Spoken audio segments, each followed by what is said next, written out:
Yo, what is going on, everyone in crypto space? Thank you guys for tuning into the channel today.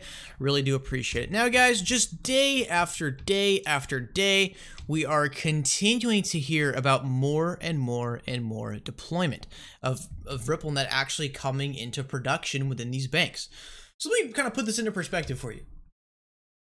So yesterday's big news was that the Saudi Arabia Central Bank and the United Arab Emirates Central Bank, they are collaborating on the Ripple technology. It's going live in Q1, and they are going to be using digital currencies for settlement, aka XRP. I mean, it's not like game credits or Litecoin Cash is going to be providing any liquidity to that region.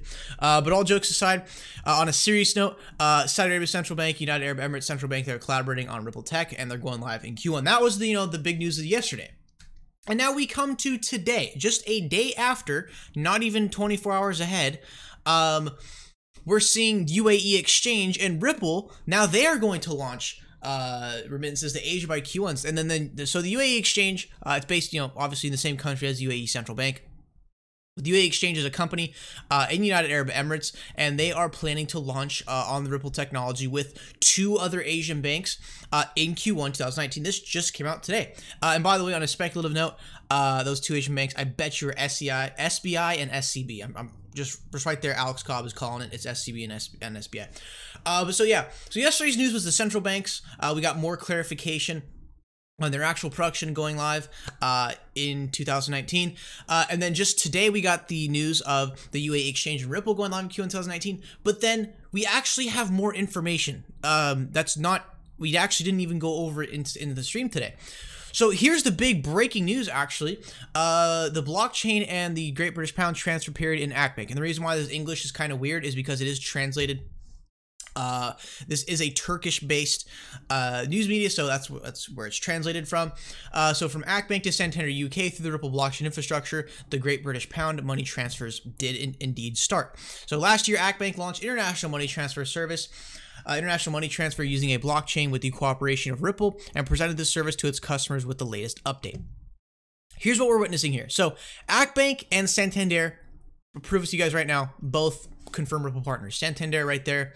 ACBank is right here. So they both confirmed Ripple partners. So what we're witnessing here is that two Ripple partners who are actually already in deployment utilizing RippleNet have actually collaborated with each other and have started a corridor between the UK and Turkey, which is an exotic corridor. Perfect. I mean, absolutely perfect for XRP utility, because there are jack fiat relationships from Turkey to the UK. I can guarantee that right now.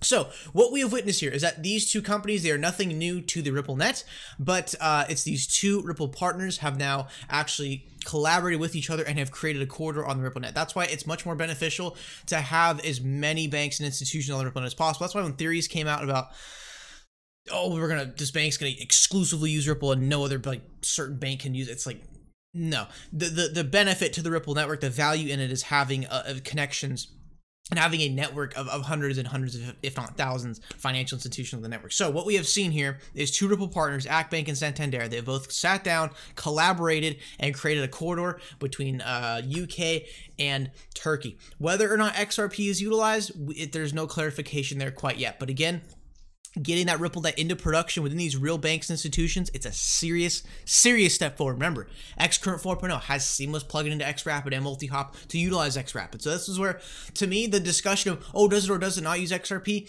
to me, it's really not relevant anymore, because at the end of the day, all Ripple partners are going to end up using XRP. The whole goal of Ripple is to get people to utilize XRP to essentially hop around the correspondent banking system and get on a whole nother level of sourcing liquidity.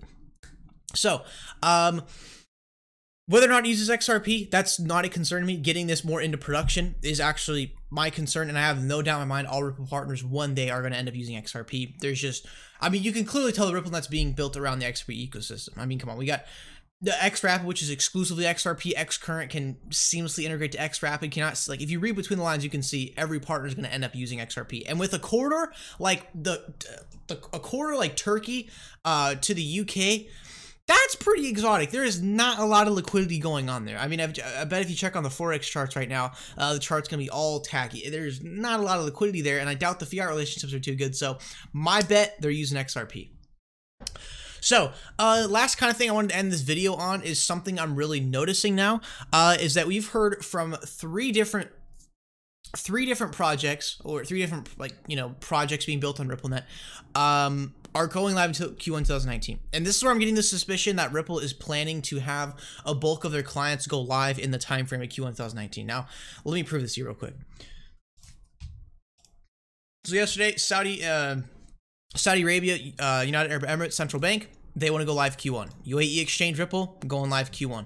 And also, other piece of information I could find, David Lighton, CEO of SendFriend, said they're going live Q1 2019. Now, we don't have, like, 8 or 9 different institutions saying this, but we do have, let's see, the 2 central banks, the 1 exchange, and the 2 banks in Asia, as well as SendFriend. So we pretty much have 6 total institutions that we have confirmed that they are going live in Q1 2019. So my suspicions are kind of raised, and I'm thinking that Q1 2019 is that specific deployment period of time where Ripple wants to get a majority of their clients onboarded to the network and start getting this thing going and using Ripple to help benefit the day-to-day lives of consumers. So again, we're not seeing, like 20, 30 clients all saying, hey, we're going live Q1 2019, but we've seen like 6 total institutions confirmed that they are, what the project they're working on is going live in the first quarter of 2019. So my suspicions are honestly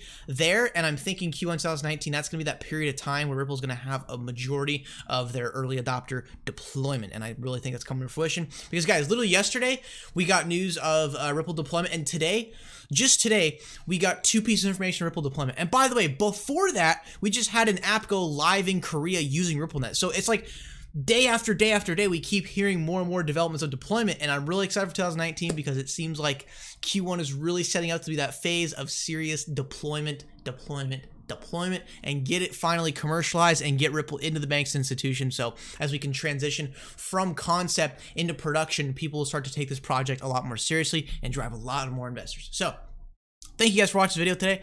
Make sure to drop a like, subscribe, check the links in the description if you want to support the channel. Get yourself a nice Nano S. Keep that cryptocurrency safe, and make sure to turn on those post notifications so you never miss a video or stream. And as always, let me know what you guys think in the comments below. Always do appreciate your insight, and I'll see you guys in the next one.